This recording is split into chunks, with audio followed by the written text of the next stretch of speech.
Gandang umaga nga naman sa inyo mga palangga. For today's video ay share ko sa inyo ang buhay namin dito sa probinsya.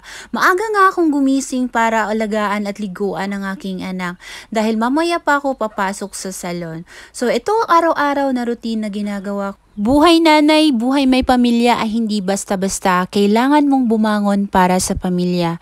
Kaya tayong mga nanay, laban lang tayo sa buhay. Kahit mahirap, kahit nagtitiis tayo at nagsasakripisyo, kailangan nating bumangon para sa kinabakasan ng ating mga anak. Kaya tayong mga nanay, laban adya. Kaya pala maaga umalis si Richard dahil pumunta pala siya sa dagat para bumili ng ulam. At ito nga yung worth 100 pesos na nabili niyang ulam. Mura na nga yan dito dahil malapit lang din naman kami sa dagat.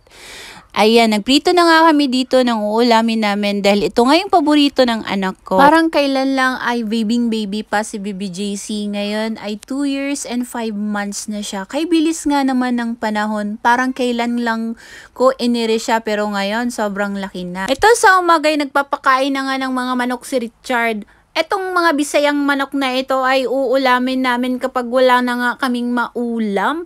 At ayan, meron na nga din kaming tanim na papaya at kamunggay. Kaya naman kapag gusto naming magkaroon ng tinolang manok ay kukuha at kakatayin na nga lang. More than 40 pieces nga yung mga manok niya. Yung iba nandun pa sa payag niya dahil nga naman doon ang iba ay kumakain at nakakulong.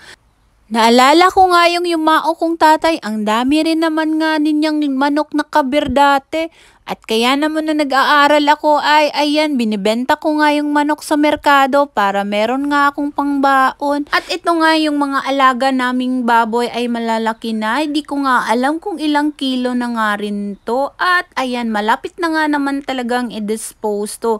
Actually, 8 po yan sila. Ngunit namatay na nga yung isa. At meron din naman mga bago pang biik. Ito naman ay 10 biik. Nakakatroma na nga mag-alaga ng baboy pero hindi nga kami titigil hanggat hindi kami magiging successful dito sa pag-aalaga ng baboy.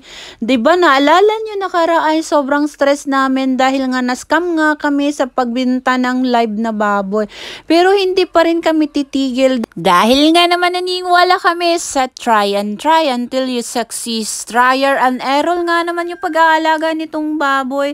Hindi nga namin lubos sa kalain na na-scam kami pero okay lang din. Just as experience lang din sa amin. At ito nga yung anak ko ay ayan, pinapakain ko na nga at nagmamaoy na nga. Ayaw nga niyang kumain kaya gusto niyang dumedi. Sana nga isipagin ako sa pag-voice over. Kaya minsan talaga wala nga ako time mag-voice over. Kaya naman minsan nyo lang ako makikita na nag-voice over sa vlog ko. Dahil nga naman na sobrang busy kong tao. Lalong-lalo na kapag ako ay nagjo-duty sa salon. Naku naman talaga sana nga maging masipag na talaga akong mag-voice over.